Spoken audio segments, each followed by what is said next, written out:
I would like to call the Government Services Committee meeting for Monday, October 28th to order. Roll call, please. Here. Here. Here. Here. Here. Here. Warbaugh. Here. Bessner. Here. Weber. Here. All right, thank you very much. We are all here. Item 4, the omnibus vote. I'd like to make a motion to approve the omnibus vote as presented on the agenda. Second. Motion by Brian, seconded by David. Roll call, please. Yes. Yes. Yes. Yes. Yes. Yes. Yes. Yes. Yes. Thank you very much. Moving along, item 5A, proposed professional services solicitation related to the Fox River Dam. Good evening, Chris. Good evening, everybody. It's nice to see everyone tonight. So tonight we're presenting a proposed solicitation document to you all for feedback that was at the request of the Dam Task Force Committee that they had requested some professional services, and so I was asked to prepare a scope of services and a solicitation to put out to the public and solicit those professional services to aid the city, the park district, and the task force in some decision making. I've included that solicitation document in tonight's packet along with the scope of services, and so I'm happy to field any feedback or questions. Thanks for the information. One thing I noticed in here, and I just lost it, sorry. There's a mention of construction costs, and I just was curious, obviously we don't have a crystal ball. Are you anticipating, are we talking like modification or removal construction, or what's that construction cost analysis referring to? That construction cost analysis refers to whatever construction is ended up being decided, whether that's removal, rehab, modification, etc., after decision points have been made. Okay. Yeah, I was just real quick. I was going to jump in and just say that this is for just council feedback, because what the goal here is to select a consultant, and then at that point we can figure out a scope of services and how much we want to spend in cooperation with the park district. So what we're really focusing on here is getting a qualified and competent consultant in place so that we can evaluate all of those pieces that are necessary to help city council in that determination of what direction we want to go regarding the dam. Question, Chris. On one of the bullet points, you have investigation of surrounding infrastructure that may be impacted by dam removal, such as the adjacent river seawall, bridge piers, docks, walkways, utilities, etc. Does this include historical sites? Because I know we talked about that at the task force, because I know it's going to be like a section 106 with the Army Corps of Engineers. Should we have our consultant maybe look into that and see if that's what the impact will be on the municipal building, Hotel Baker? So the idea behind the solicitation is that we'll be able to ask the consultant to provide any information that the city deems necessary. So if we want them to investigate historic natures or historic features, the impacts of those features, we'll be able to do that. The idea was, because a lot of the information that was requested is so varied and comes from so many different professional services vendors, probably attorneys, maybe a sociologist, a hydrologist, a geologist. You can go on. The idea was, let's put the feelers out there and see what kind of professional services teaming arrangements can be made and have them express to the city that they're interested in providing those services. So the idea then is that once we can pick a team based on that, we can ask them to do whatever whatever we choose. Okay, perfect. Thank you. You're welcome. Is the park district more going off of our recommendation here? Because I know it's been kind of a joint thing, but it sounds like we could both go in two different directions. Who's kind of been taking the lead, I guess? Yeah, I was just going to say, it's been by nature of the city. I think Public Works, just with their natural involvement in the inspection of the dam itself, kind of got pulled into this, whether or not they wanted to. So we have been taking the lead, Chris and his team, on drafting this SOI. We've been informing the park district of what's going on. We are going to have a conversation with them about financial cooperation on this as well. The intent was always that there would be some cost sharing between the city and the park district on this. But again, the goal of this one first was to get a qualified consultant in place and then talk about the budget for it as a second layer. Okay. Move for approval. Second. So before that, can you take us up to about 30,000 feet? So one of the biggest challenges with this topic has obviously been the timeline, right? Depending on who you talk to, what you read. So can you just give us an idea of right now, October 28th, we're about to look at this, inquiry into professional services, but what does the timeline look like for this conversation continuing here over the next 12, 24 months, et cetera? I assume you're talking about the actual determination of the status of the dam, not just specifically this consultant and any analysis? So you go down the route of, building a team of consultants. This is Sure. a really tough question to ask. That's gonna, you gotta bake in X amount of time, and then we're still waiting on, just trying to, the biggest question that I get is more about the timeline Sure. of where we are, and having and I'm not trying to, nail anybody down to this is exactly where we are, but just a better idea of now it's October. We started this conversation, back 10 months ago. Kind of what is the updated timeline of where we are and what we can kind of help talk to residents about? So I did reach out to the Army Corps, and they will not be looking for that commitment from the city in May of 2025 based on that reevaluation of what they're conducting now is that programmatic environmental analysis. They've now pushed out through 25 and into 26 while they're still conducting the various phases of there. So they're not going to be looking for that commitment regarding removal or keeping the dam until 26 at this point. So we do have some time initially. I think we were thinking potentially 3 to 6 months with this consultant to evaluate some of the items that we need.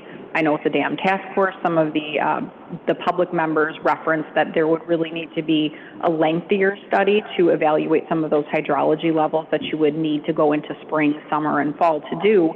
So I think we have a little bit more flexibility as to when we need to do that, but we are no longer being held to that May 2025 timeline. So I think this gives us a real opportunity to choose what we are evaluating and making sure we're completely doing that and taking our time to do that without being rushed to do it by that May timeline. So ideally, we would still have this information. It would keep moving, but I would say we have at least the next calendar year to do this. So maybe 2026 more likely after that, given all of the pieces that need to come in place. I think that we would be in a position to have that discussion. Now, whether or not the Army Corps is still tying us to a decision at that point will be determined, just because I'm not sure that they will have adequate funding to actually do anything with removal or continue along the path that they're set on right now. Okay, awesome. If I could just add one thing to the timeline. So, and just so the committee is aware, this is an information-only item. We're not asking for an approval tonight, so there's no need for a motion. But however, I do want to add just a little bit about the process for the SOI. So the idea with the SOI is to give consultants the time and put it out there that we're looking for a team of consultants that can provide these services. Based on those responses, we will continue through similar process to like a request for qualifications. So we'll want to understand the qualifications of all the consultants on the team, and then work through that, work through hourly pricing and so on and so forth so that we can get an idea of the budget. I expect that time frame to be at least 2 to 4 months. So just to give you a little idea. Anybody else? Nope. Thank you. You're welcome. Thank you. Moving along, item 5B, a update on lead line replacement. Good evening.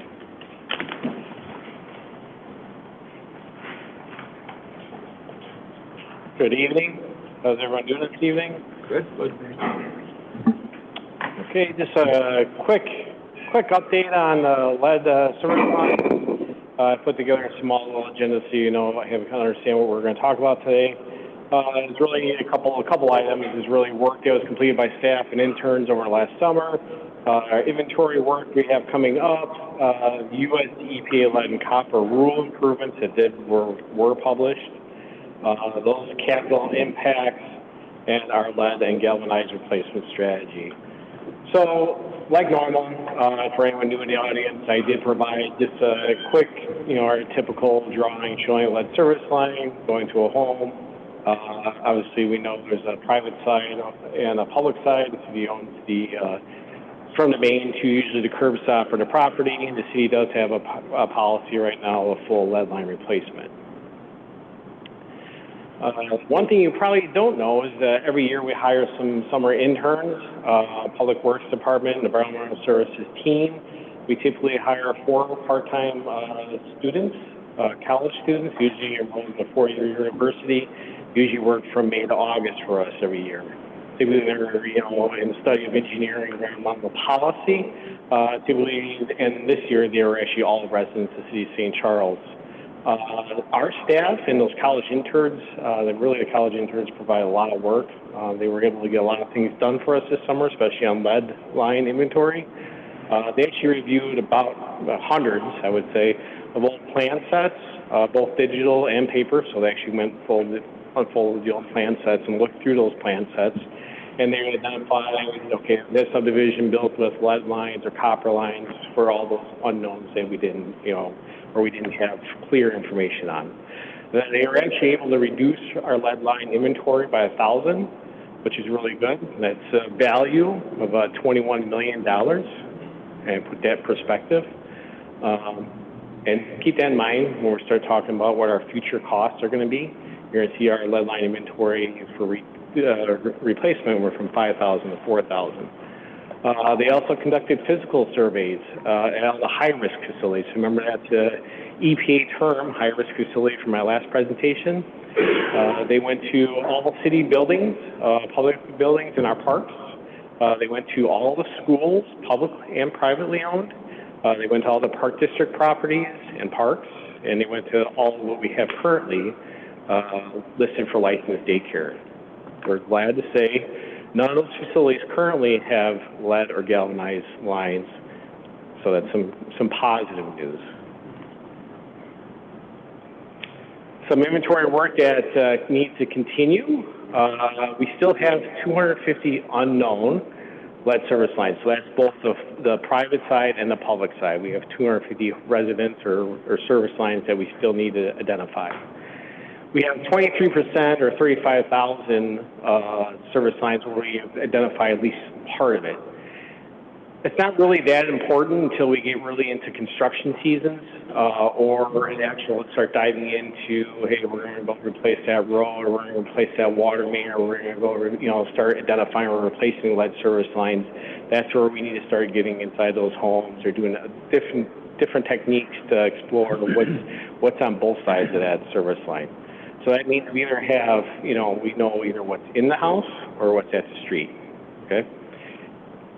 We have 3,536 lead or galvanized service lines currently. Now, this information is very fluid, so this number goes up and down daily or weekly, I would say, as people, as we visit homes or you're, doing construction work, we come across another service line. Moving forward, we're expanding our staff training. So originally it was a smaller environmental service team that was going to house. We used everything digitally. We identify service lines. We've actually expanded that to public works engineering, our public works metering team, and we're shortly here we're expanding through building and code. So why are we targeting that audience? So we got building and code guys who are going inside homes all the time, doing inspections where they can clearly identify some lead service lines, or a plumbing inspector gets called out for a sewer replacement and they end up replacing some water line outside. He can clearly document that information on our system, so that we're kind of continually keep up to speed.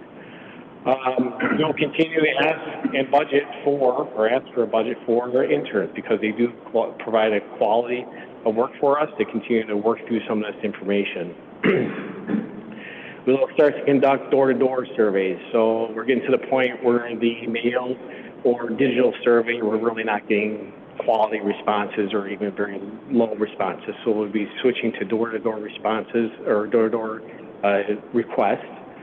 We'll also be doing some excavations or hydro-excavating. So what hydro-excavating is, if you've never seen it, it's basically that picture there. It's a piece of equipment that really sucks all the dirt out. We can then kind of remove the pipe. We can see what type of lead service there is underground. Okay, so that's kind of what the picture is there. Target surveys will be identified. If we know we have a block where we have no responses, we'll start targeting some of those blocks.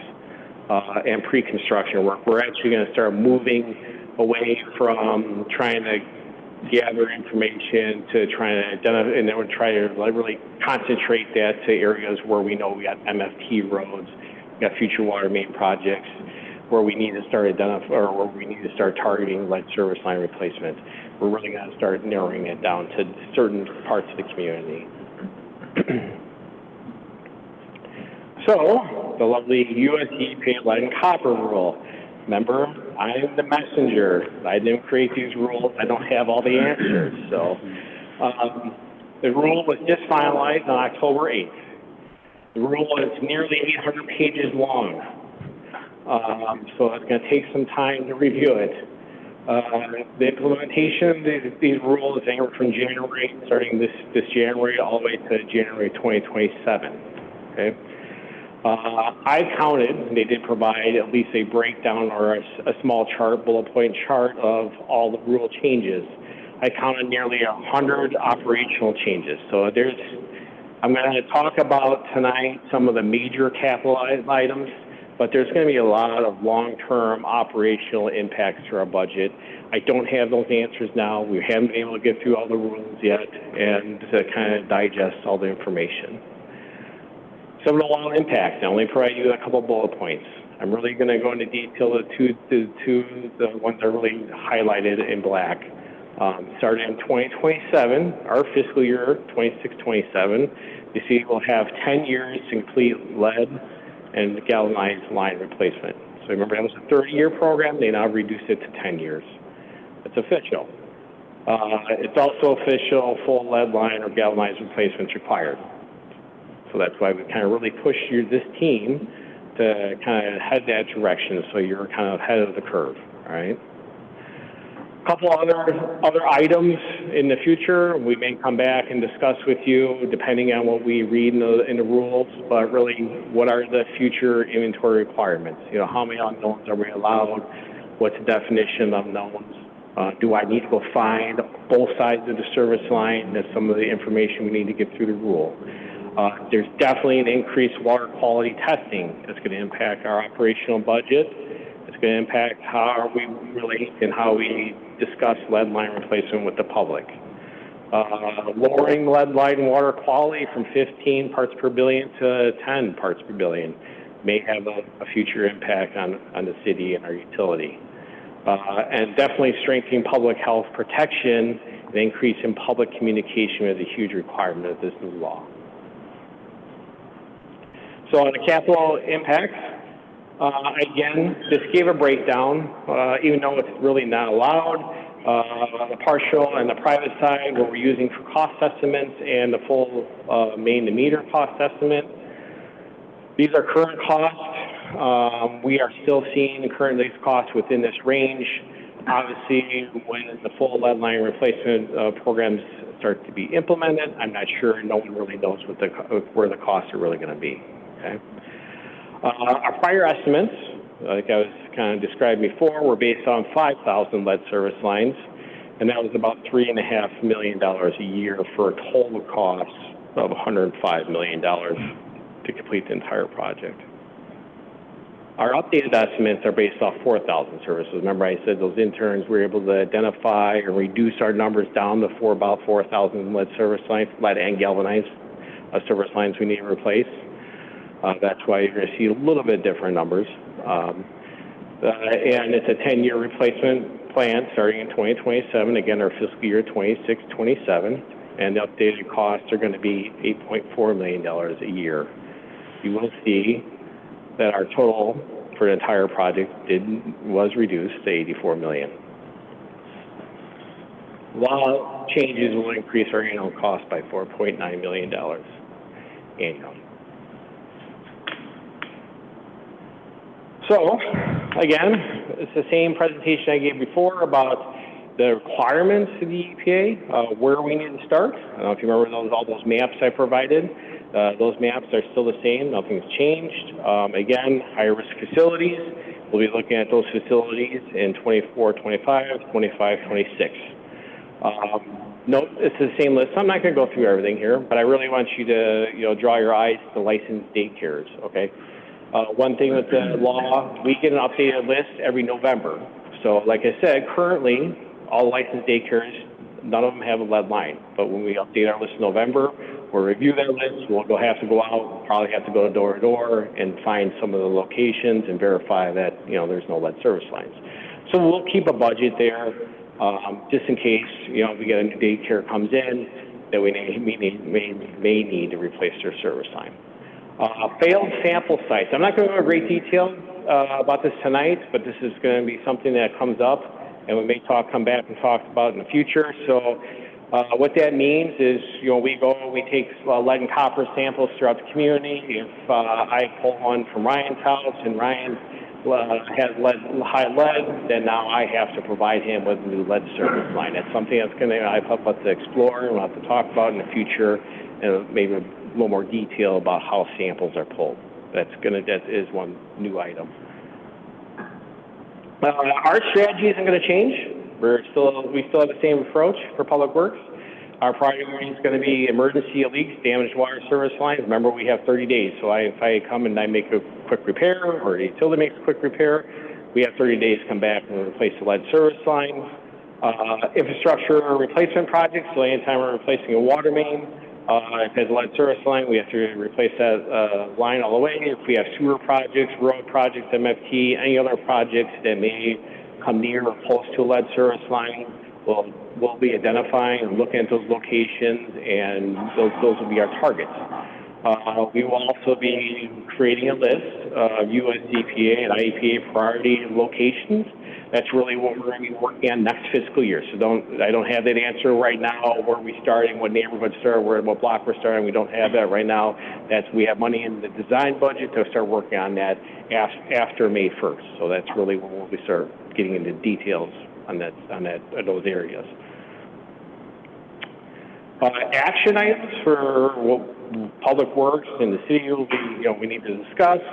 Obviously, full service line replacement are the new rules.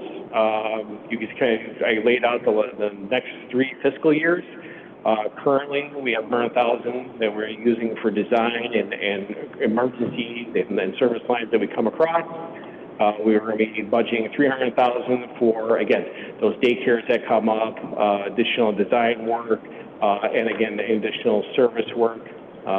But then we really want to give you the heavy movement, or the heavy load on the capital is going to be the 8.4 and the 26-27.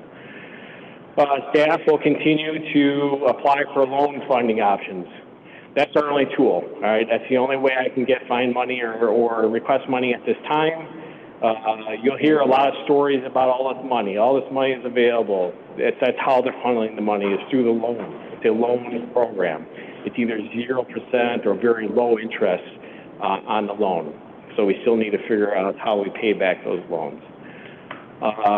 Staff will continue to work on surveying and replacement lead service lines, and we've already talked about our strategy here. Staff will continue to review the new law for other budget impacts. I mean, we're going to have a lot of conversation with Bill through the budget process and try to wrap our heads around the law and how that's going to impact our operational budget. I only gave you the capital costs here today, because that's pretty easy when it comes to present.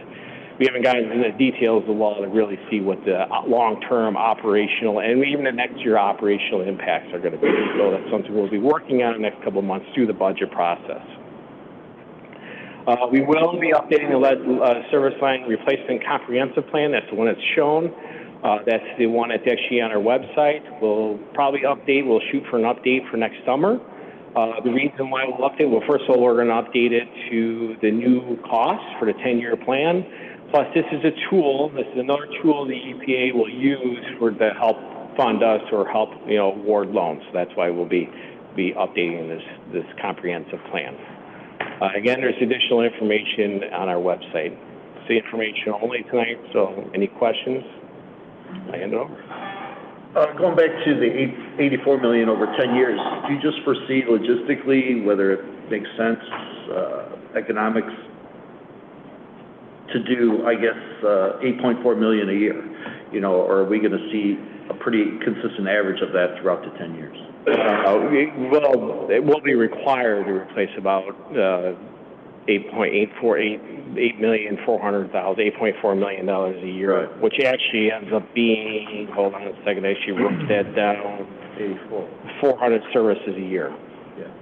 Oh, 400? Yeah, 400 services. So you just see a consistent move in that? That's the That's a plan? requirement. That's a requirement. It's a minimum requirement. I mean, based off funding, I'm assuming that that's going to be our target in that range to meet that minimum number. We may have a couple of years where we may go above the 400 because maybe we have a water main project over here, a sanitary project, or something else comes up. But that ideally that would be our target, that 400 services a year.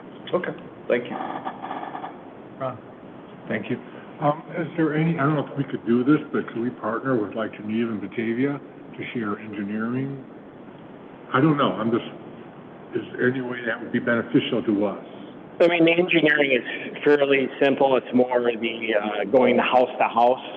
So it's more dedicated to our community. It's more dedicated to that block.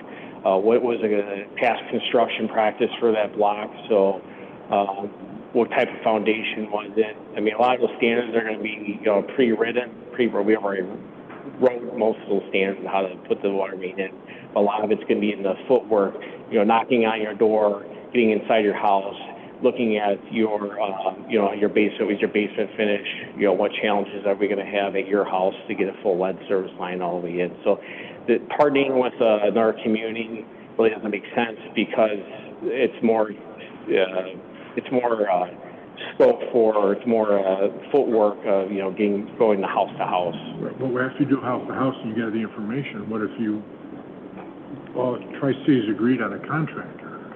I don't know. It depends. It depends on our funding source. The EPA won't allow that. So if we use EPA loan funds, we got to follow their bidding practices. So if we were not to follow that, we could look at partnering with someone else. But that's just a thought. Yep. That's all. Okay. Thank you. Yep. I just had a quick question about the, with the licensed daycares. Does that include home daycares? Yes, They're as long as they're licensed. Okay.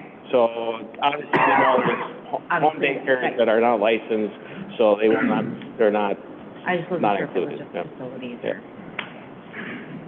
So I have one. This might be more for Bill. There's a reason why, if you're buying a home, banks will write mortgages for 30 years. It's because what your typical home buyer can afford to pay in a monthly note. So while the overall cost impact just dropped, it's still now $8.4 million over a year. So I'm curious, looking at where we currently are, looking at budget, look at all the things that we need to do, how long, looking at reserves, what is this type of impact? Jumping from $3.5 million to 8.4, and as you said, the likelihood that there's just a bunch of, grants and things that are sitting out there, they're loans, maybe low interest loans. What is the realistic impact of a new $8.4 million, $8.4 million price tag to your operating budget in a really tight 10-year window? Hey, one quick comment, Ryan. I just got the final numbers from our GIS team where we're at, so we could figure out what the cost was. So to be fair to Bill, he hasn't received all this information. He's receiving it at the same time you are. Yeah. So look, just to help Bill out there. So. Noted. On the spot decision, right. But you get where I'm going, right? Because before with the 30-year window, we know that this is a really important undertaking, but now when that shrinks down, the reality of what it's going to mean financially, of how you're going to tackle all the other things that you want to do in a really tight 10-year, $8.4 million is not nothing to your annual budget. Right. Yeah, I think obviously the water fund's been paying for some of the current water main replacement programs, which have included some lead service line replacements. So right now, all the activity that Tim's been talking about has been flowing through the water fund, however, small in comparison. So this change makes an extremely challenging problem before at 30 years. It's just incredibly difficult now to wrap our arms around how we can possibly approach this and fund this. Even if you're spreading that 30 years over an IEP loan at 0% interest, you're still talking almost $3 million a year in payments. Right. Yeah. Right. That's Yeah. Still good money. 8.4 million is roughly maybe 75-80% of the entire water budget operating in capital and debt service right now. So it's just not something that we can just absorb and plan for and try and, just figure out. It's just a mammoth cost that's going to be incredibly difficult to figure out. Go ahead. No, you Go first. Maybe this more for Heather. Okay, and Tim as well. So it was reduced from 30 to 10 years, so that was obviously a U.S. government, U.S. agency rule change. I mean, do we monitor, or do we have any sense maybe of, administrations change, things change in D.C., like, anything's possible, the future's unwritten, but do you monitor this? Is it possible that could change? Or? Yeah, I think Tim probably has a better feel for that with his groups, but given that it's gone from 30 to 10, right. I don't know that we're going to see it progress the opposite way, only because people are concerned about the health concerns of this, sure. whether or not there is any validity to those with the lead leaching into the water service, but Tim, you can weigh in. I just don't know that we're going to see it go back up. Is that why it went down to 10 out of fear? For health, it's all health driven, all science based. All their studies are showing that the only way to resolve the issue is to remove the lead service line completely. And nobody wants to be on the 30-year part of the replacement cycle. Yeah. No, that makes. It makes sense. But given DC and government, unfunded mandates. Yeah, well, I'm just thinking some person in D.C. made a decision one day, but it sounds like you said it's data-driven. And no. Okay, got it. So back to the beginning, Tim, and thank you very much for all that. So the October 8th date, so will this change again with all the changes you've had to deal with over the last 6-8 months? Currently, no. They're calling it this their final rule change. Now, it is a federal rule. The state can impose more stringent rules on top of that. Currently, the state has verbally said they will not add any additional rules to that, but only time will tell.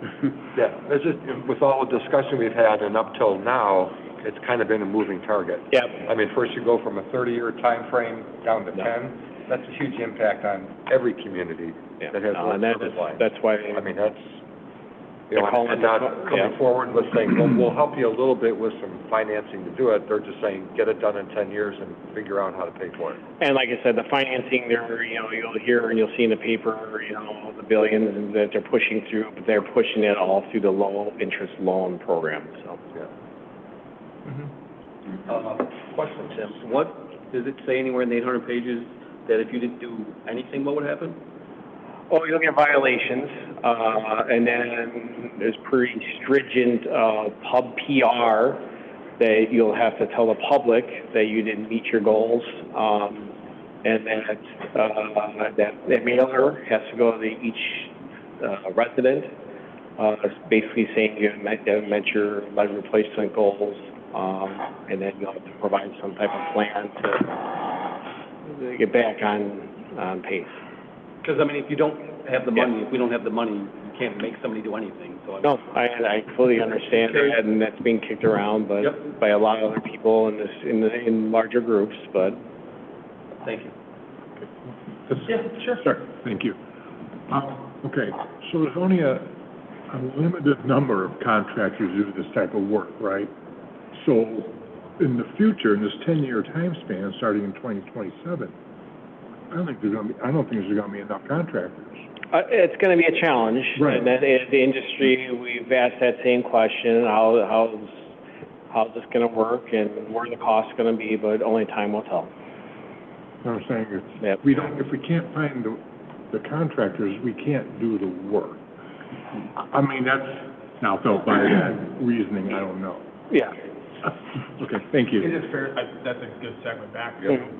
It's fair to assume if you have fewer available workers, the price to complete the job might climb, so you wake up 3 years from now. I would assume, I'm not going to hang my head on that, but yes, I would assume, yes, if the more work, less contractors, more demand on materials, simple economics, the costs are going to go up everywhere. And the basis that we're projecting, the number of jobs that you can complete annually, how confident are we in being able to knock out, 400 of these where 400 might be? It's a long, I gotta try to figure out how we're gonna manage that and we have a year and a half to figure out how we're getting 400 service done. We'll figure it out. We got a good team, so. Sorry, Jamie. How much of this work does get done by in-house workers versus external? 99% of it's external contract work. We always, because our community, we always try to have staff there to, be a face, to have a St. Charles logo on the shirt, so that way we have someone, if there's an issue with the contractor, we help manage that issue, and we make sure that the quality of work is kind of what we expect in St. Charles. So given the amount of work that's going to happen over the next 10 years, is there consideration for bringing some of that type of work in-house for staffing for that? There's no way we can put the main staff on and have the equipment, and it's not a proposal that we're currently looking at. We will, and we've made efforts in the past to put on additional staff to help manage this. That will be coming in the upcoming budget year. Okay. So. Thank you. One more, sorry. So again, Steve mentioned in the 800 pages, which I'm sure you've read every single page, very thoroughly and annotated and everything. 250 pages so far. Oh, okay. Well, is there, and maybe not because it's government regulation, but is there an opportunity for extensions requests or what have you if we do come up against funding or contractor issues? There's currently what I've read and what I've seen elsewhere, and there's opportunity for extensions, but currently we don't qualify. We're not big enough. We don't have enough lead service lines. It's really going to be like big cities, say, or? Larger than city of St. Charles, where the quantity, or let's say if St. Charles, let's say we're 100% lead, then we probably would qualify. Currently, conditions are we don't qualify for asking for extensions. Darn. Okay. Right. Mark? Sure. And thinking big picture here, and I know this is more a question maybe for kind of everyone up here, does this change how we view our priorities for what we want to do citywide now? I know we have a lot of wish list projects that come up, but now we just got hit with something out of left field, I guess is a way to put it mildly, and I'm just wondering as a group, as a city, is this something we look at now when we talk about funding issues and this and that, some of these other projects or wish list projects, where do these kind of go if we could foresee in a crystal ball? That's something maybe we could have presented to us, like down the road. This is coming, it's not going away. We did talk about these things, but to fund it, maybe these things take a back seat. Is that something we're going to have to look at and prepare for? I think it's definitely going to be something that we discuss at budget time. As Tim noted, I think we're going to have to do a lot of analysis on how this is going to play out, what the terms are on these IEPA loans, what interest rates are attributable to these before we make any decisions and recommendations. But certainly we are looking at an impact of multiple $1 million a year, and whether that is fed into our rate structure or whether that is supplemented from general fund or some combination thereof, I think we're going to have to look into it at staff level before we present some options on how to handle that. Thank you. All right, thanks. One more question.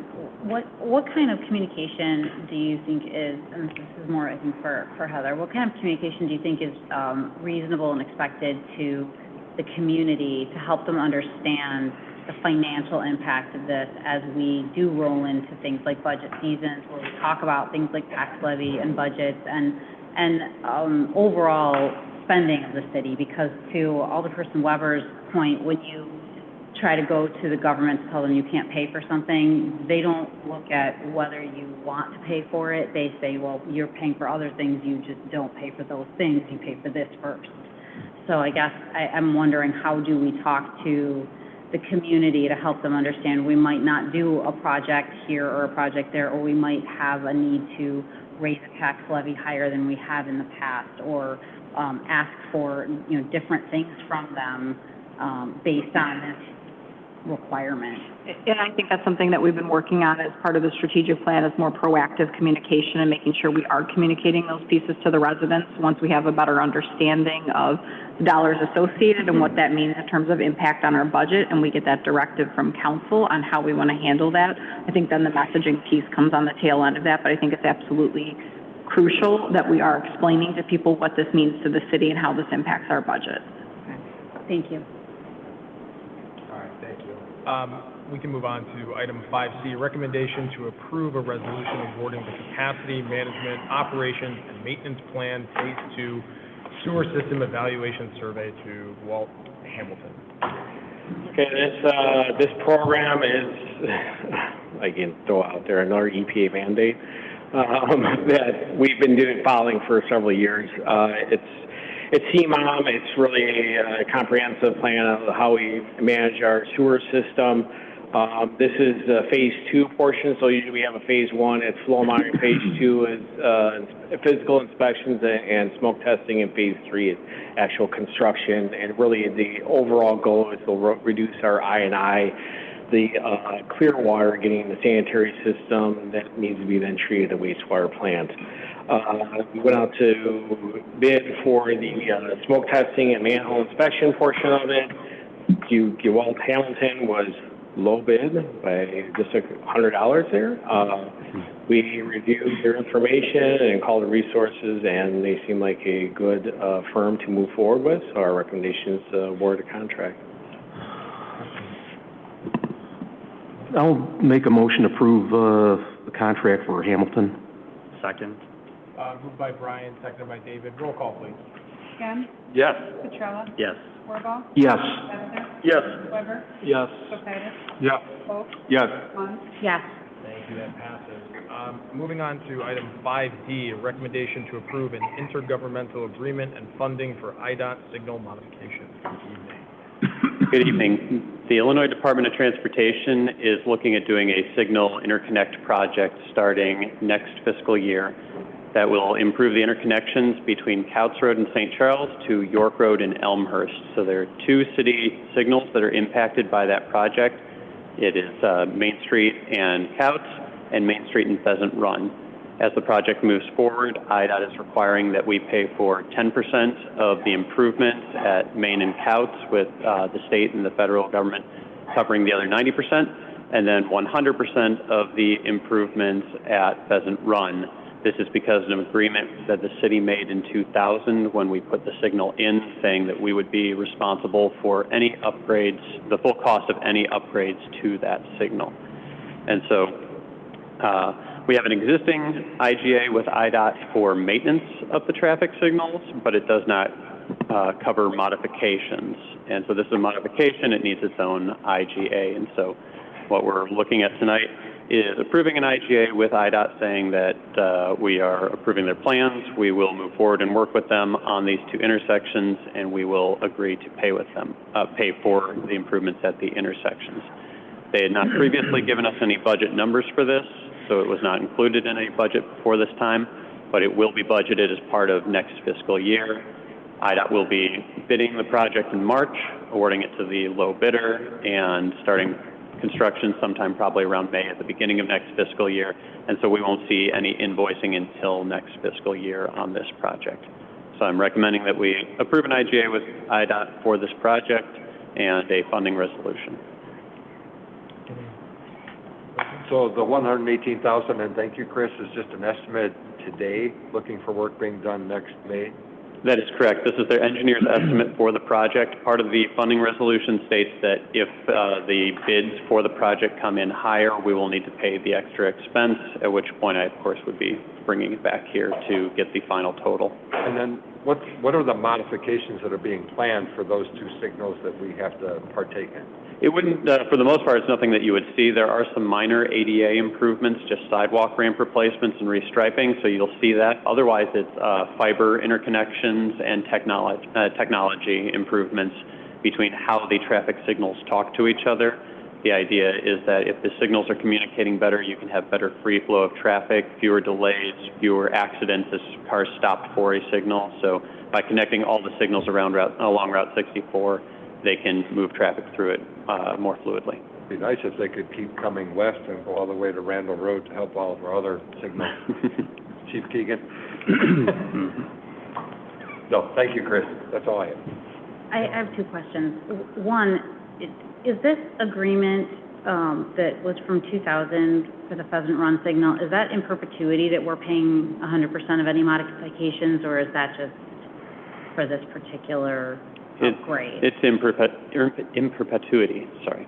Is there any, can you give me any context from that, not having been on council during that time? Because it was a signal added to a state road that benefits the city itself, the state said, why would we cover the cost for this signal? Why would we cover the cost for upgrading this signal? And so the city approved back in 2000 that we would cover those costs because we saw value in having that signal at that location. And now with Pheasant Run being gone, we would never consider having that removed, would we? I guess it depends on what the future development is of that site. Okay. And then my second question is not so much with the signal, but I know that there's been interest in having a welcome to St. Charles or a St. Charles signage at the entrance of St. Charles, but there have been issues because that is a state road and there are easement concerns. With this intergovernmental agreement, is there an opportunity to build that into that conversation with them, given that they are at the table with this conversation? I don't think IDOT would be interested in adding it to this particular IGA. They're trying to move this program forward, and they're working with multiple municipalities along the way. And so the language here, we have reviewed it, but it was presented to us by IDOT, and so they didn't ask us to kind of contribute to this conversation. So I don't think we have any leverage. The signals are going to be upgraded, and we're kind of under agreement to Is it something that could be mentioned anyway, just to be brought into the conversation, that it's something that we're very interested in, and as we work with them in this intergovernmental place, that it's a very standard thing that most communities have, is a sign that lets you know you've entered their community, and we're not sure why that's something that would be a barrier for us just because of an easement. Alderperson Munns, I think this has been brought up many, many times, and I think Pete's probably champing at the bit over there to mention it. I think they basically just said no. They will not allow us to do that. There's some liability concerns in the media in there. There's some just issues with having that there, and Pete, correct me if I'm wrong, but I know this has probably been brought up, if not every year, every other year. Yeah, that's right. I mean, it's really two separate projects. They don't really marry nicely together. I think we could probably get permitted if we really wanted to, but there's going to be a lot of special considerations with projects like that, and really being too complex to join to something like this. Okay. I just didn't know if we had the opportunity to leverage this since it was something they wanted, and then we have something that we would like to. So, okay. Thanks for entertaining that. I appreciate that. Just a quick question, just out of curiosity. So you mentioned the state would bid in March, and that it's a cost share between the feds, the state, and us, of course. So does the state bid, or does the federal government just take the state's bid, or do they coordinate? I'm just curious on that process. So the state's taking the lead at it, and federal dollars are involved, but they will allow the state to lead that. So the state will bid the project, choose the contractor, just like the state did the plans, and so everything will go through the state for that. Got it. Cool. Thanks. Move for approval. Moved by Brian, seconded by Bob. Roll call, please. Bass? Yes. Petrella? Yes. Wirball? Yes. Yes. Weber? Yes. Kulkaitis? Yes. Volk? Yes. Klein? Yes. Thank you, that passes. That takes us through our agenda items. Item 6, public comment. I don't think we have any. 7, any items from mayor or city council members? I see a lot of shaking heads, no. For anybody going to IMEA, we're leaving tomorrow at 7 a.m., just as a reminder, for me particularly. Then I'm looking for a motion to adjourn. So moved. Second. All those in favor? Aye. Aye. Meeting is adjourned.